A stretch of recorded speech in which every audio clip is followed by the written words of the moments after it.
Hi, welcome to the NAP Update training. We're going to talk more about Medicaid basics, and the topic for this webinar is going to be Medicaid other programs.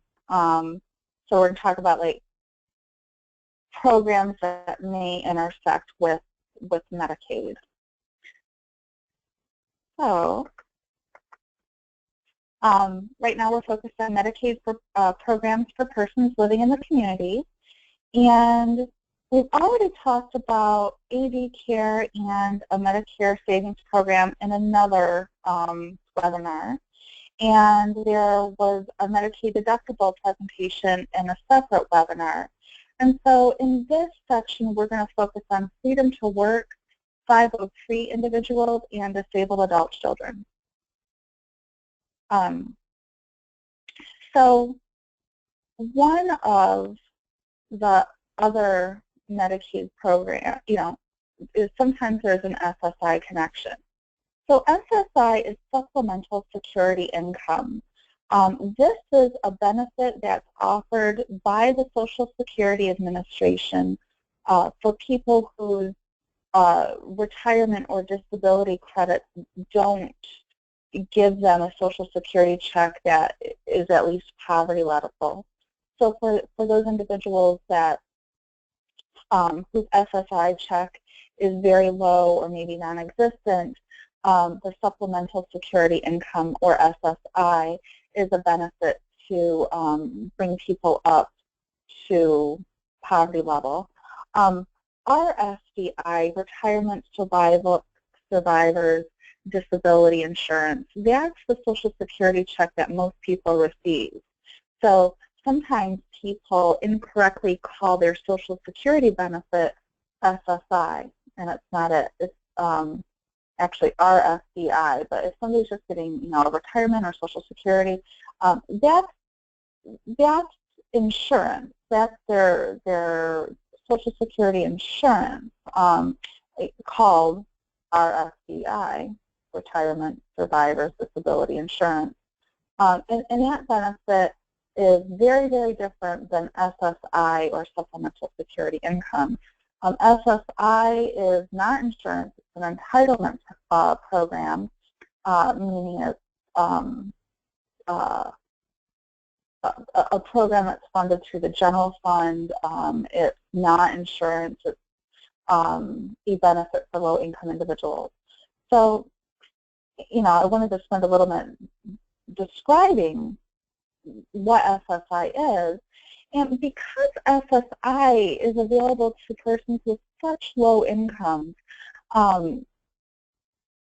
certain states can have an agreement with Social Security saying that, if somebody gets SSI, they automatically become eligible for Medicaid, and Michigan is one of those states. So there's an agreement between Social Security and the state of Michigan that if somebody has SSI, they automatically are eligible for Medicaid.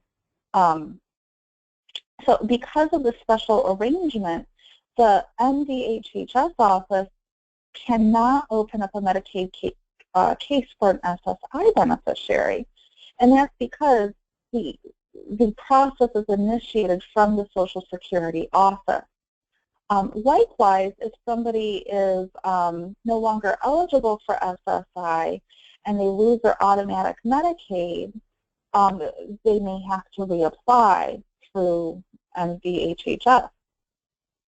Now, Medicaid eligibility begins with the month of SSI entitlement. However, coverage may be added for up to 3 calendar months prior. Also, MDHHS Central Office receives SSI beneficiary information daily from the Social Security Administration through an online data exchange. And then that's how their case is opened.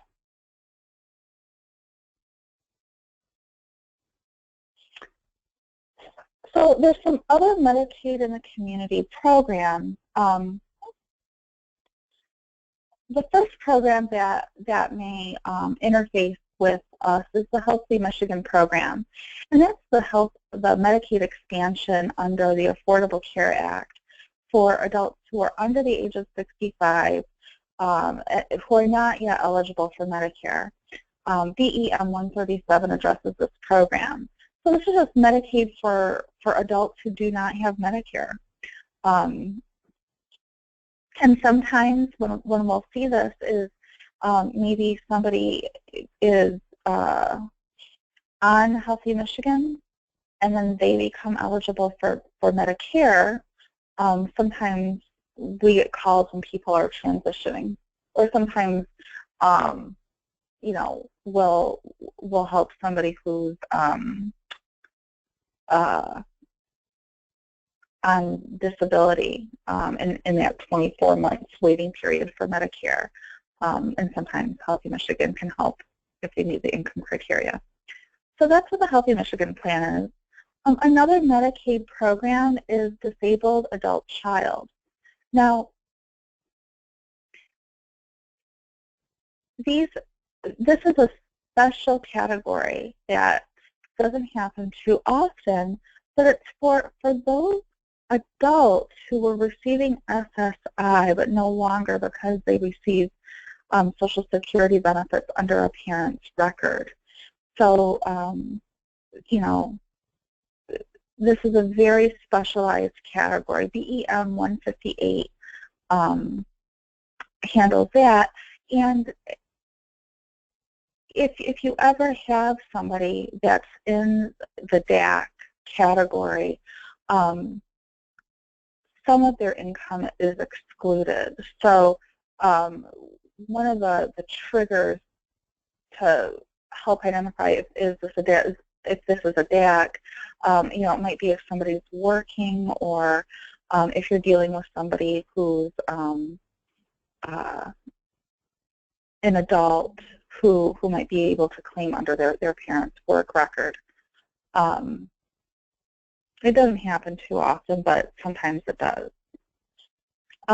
There's another category of Medicaid called 503 individuals. This is also known as the Pickle Amendment, and it's available to former SSI beneficiaries who receive Social Security benefits and would still be SSI eligible if not for COLA increases.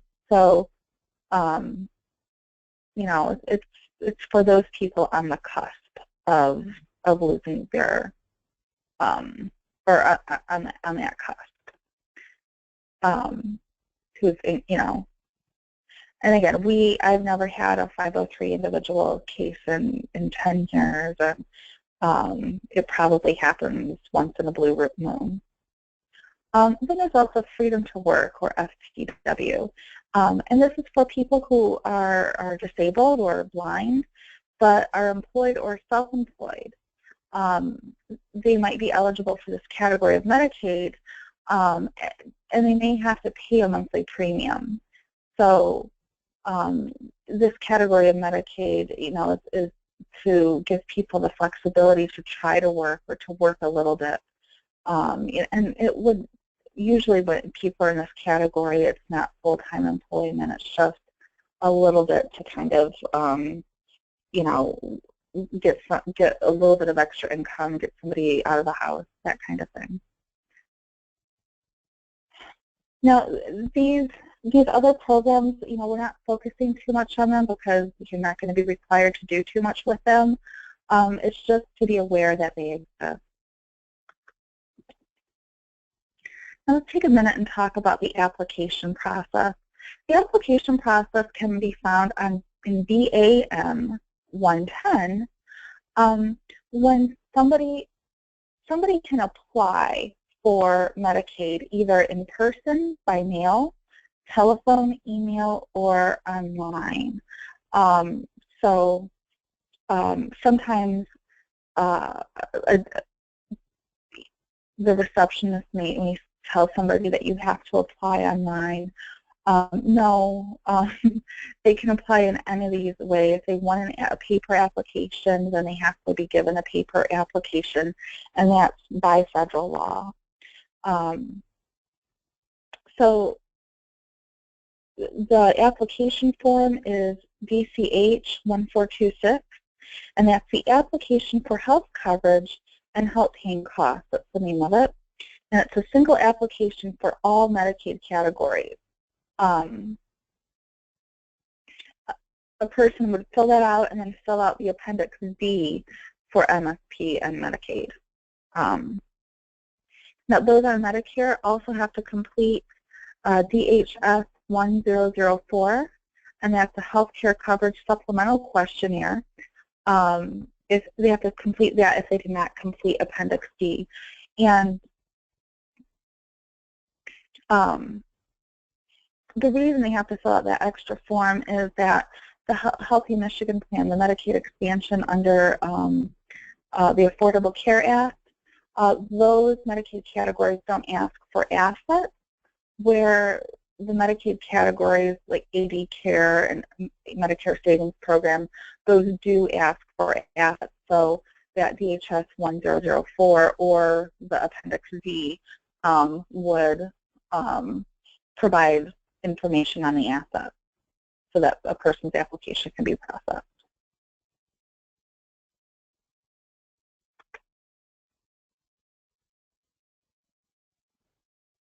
The date of the application is the date the local office or scan center receives the required minimum information on the application. So name, address, phone number, and signature. It's not necessary that the application is complete in order for the date of the application to be, generated, nor is it required that the documentation be received in order for the date of application to be received. And that date of application is actually important because that's kind of a determinant on when benefits would start. Electronically filed applications include applications filed in MyBridges, faxed, or emailed. So the application is the submission date regardless of the time received. So a person could submit the application at 11 o'clock at night, and still it would be that day. It doesn't go by business day, it goes actually by, the actual day.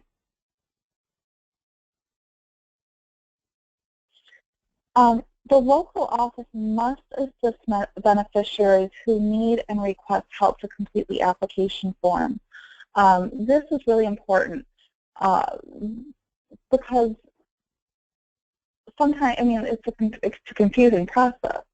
So if somebody requests help, the office has to give help. And it's not sufficient to kind of point somebody to a kiosk in the DHS office and say, here, fill it out. But if somebody needs help, the person has a right to have somebody help them through that process and answer any questions that they may have. To report refusal to assist the beneficiary, there's a special phone number here to the DHHS Customer Service Unit. This phone number is not the same that's on the front of the Medicaid application form. So make sure you have this number, 517-373-0707, and you can call and report any refusal to assist a person. DHHS must send a verification checklist informing the client that the application is incomplete or has missing information. Medicaid applicants cannot be required to complete an in-person interview, and the application date is retained regardless of how or when the application becomes complete. Now, people can apply for retroactive Medicaid, but they have to meet all the financial and non-financial factors in each month requested. They have to have unpaid medical expense incurred during that month. Now, this includes Medicare Part B premiums, and they do not consider bills that a beneficiary thinks they might be paid by insurance as a paid bill. A person would have to be entitled to Medicare Part A, and if they are completing a paper form, it's a DHS 3243 retroactive Medicaid application to capture income and asset information for the past month, or if there's if somebody's applying online on the MyBridges website, there's a couple buttons that they would click to indicate that they have a retroactive application. And they would just do that through that. There would be a couple more questions on the MyBridges site about the retroactive month. So now let's check. Barney went to his local DHHS office to apply for Medicaid. He was told by the lady at the desk that he had to use the computer terminal in the lobby to apply. But Barney does not read and has never used a computer. He was hoping someone there could help him apply, but the lady said they don't do that. He doesn't know what to do and has no one to help him. So what should he do? Well, he can request to speak to a supervisor. Yeah, usually supervisors want to make things right away, especially if it's something that their office is doing wrong. You can call that DHHS customer service unit or contact MAP, and a MAP counselor might be able to help them with the application. So that concludes the section on other Medicaid programs in the application process. Stay tuned for more. If you have any questions, please contact your site coordinator or myself. And thank you so much for taking the time to view this.